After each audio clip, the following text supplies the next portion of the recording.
ఉద్యోగం చేస్తున్నావా, వ్యాపారం చేస్తున్నావా, కాలేజీకి వెళ్తున్నావా, స్కూల్కి వెళ్తున్నావా, కడుపులో దేవుని భయం పెట్టుకుని ఉండో. దేవుడు చూస్తున్నాడు, దేవుడు వింటున్నాడు, కడుపులో భయం ఉండాలి. ఏం చూస్తున్నావు? ఫోన్లో ఎవరితో మాట్లాడుతున్నావు? ఏం మెసేజ్లు పెడుతున్నావు? ఆర్థిక లావాదేవీలు ఏంటి? అబద్ధం ఆడుతున్నావా? మోసం చేస్తున్నావా? స్వప్రయోజనం కోసం, ఆర్థిక ప్రయోజనం కోసం గడ్డి తింటున్నావా? కడుపులో భయం పెట్టుకో. చూస్తున్నాడు దేవుడు. దేవుడు భయం ఉంటే వర్ధిల్లుతావు నువ్వు. డబ్బును బట్టి, సంపదను బట్టి అండి.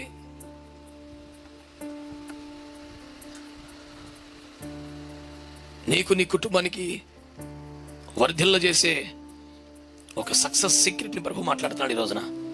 వాక్యంలో ఎంజాయ్ చేయాలి. వాక్యం చదివిన, ధ్యానించిన, విన్న ఒకలాంటి సంతోషం. దేవుని వాక్యమును ఆనందించగలిగితే, ధ్యానించగలిగితే, పాటించగలిగితే, ప్రకటించగలిగితే నీ అభివృద్ధిని ఎవరు అడ్డుకోలేడు. నీ మార్గమును వర్ధిల్ల చేసుకుంటావు, సక్సెస్ సాధిస్తావు. దేవుని ఆశ్రయించినంత కాలం వర్ధిల్లుతావు.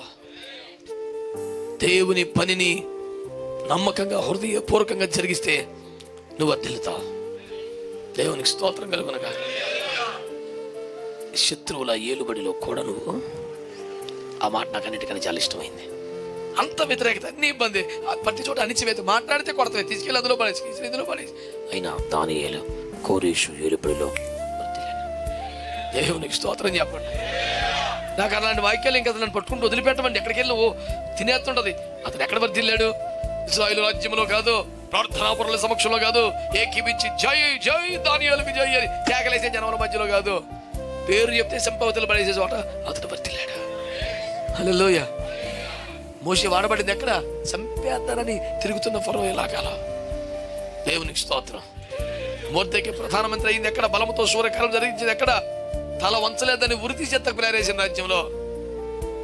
నీ దేవుడు ఎంత గొప్పడు తెలుసా? సావు తప్పి కన్నులు అట్టపోయినట్టు మొత్తాన్ని బయటపడిపోయి బతుకు జీవుడని పారిపోయే బతుకు అది నీదే. ఎక్కడ వ్యతిరేకత, ప్రమాదం, ఇబ్బంది ఎదుర్కొన్నావో అక్కడ వర్ధిల్లు చేసి ఒక సర్వశక్తి గల దేవుడు నీకున్నాడు. నీ డబ్బు అడిగాడా, కులం అడిగాడా, మతం అడిగాడా? ఆ కింది అందించిన బాగుపడతావు అన్నాడు. ఎందుకు వచ్చిన పిచ్చి పనులు చేస్తున్నావు నువ్వు? 24 గంటల కాలంలో ఎంతసేపు బైబిల్తో గడుపుతున్నావు నేను?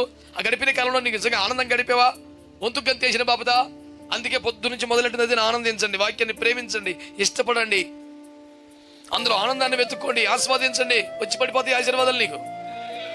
దేవునికి స్తోత్రం కలుగునగా. హల్లెలూయా.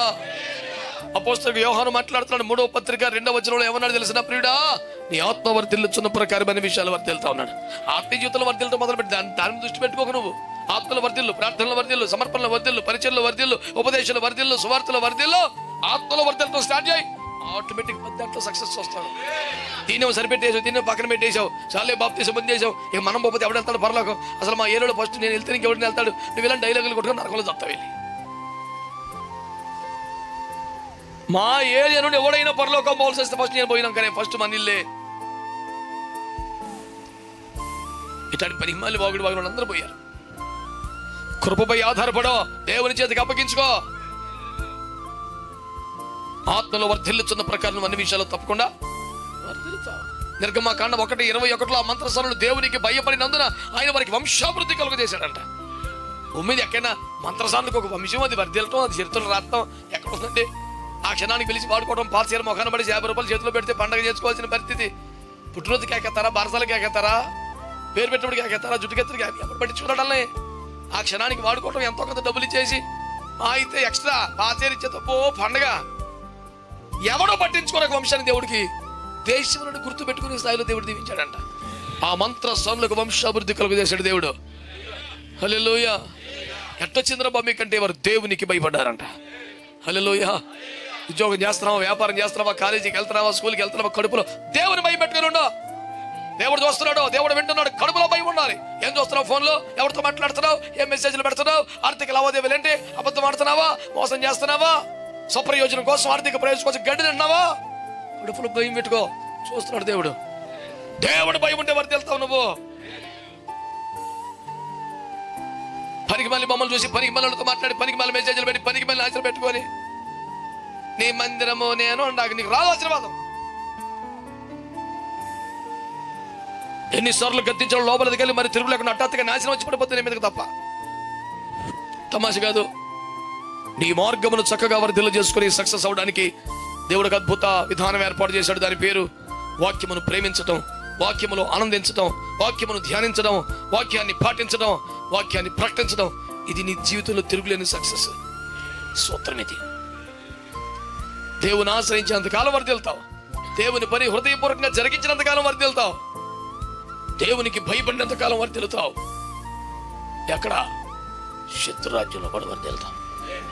చుట్టూ వ్యతిరేకతలను వర్ధిల్తావు. అణిచివేసే వారి మధ్యలో కూడా నీవు ఈ చేతిలో ఉంది. దేవుని ఆశీర్వదించునుగాక. ప్రార్థన చేద్దాం.